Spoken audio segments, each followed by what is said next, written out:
Faciə gecəsi mənim yoldaşım 2 dənə qranat verdi bana.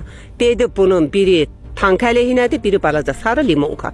Götürdüm getdim.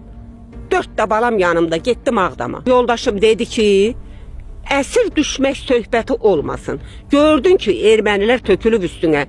Bu tank əleyhinə bunu qurturlar.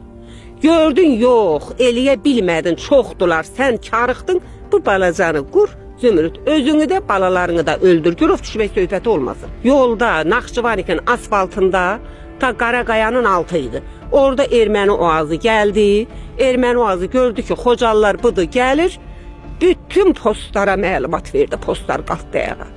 Milləti orada qırdılar, oğul. Əskərənin yolunda qırdıqları, evə girib evdə qırdıqları, nə uşağa, nə körpüyə, nə qozuya, nə cavana məhəl qoymadılar.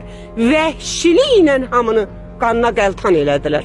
O dərədən heç 20 addım, balalarım da yanımda aralanmışdım ki, o dərədə kim var idisə oğul, hamısı leş-leşə qaldı. Qaynatam şəhid olub, qaynanam şəhid olub, atam şəhid olub, bir qardaşımın evi tamamilə məhv olub, tək qardaşım avtomatda olub, o gəlib.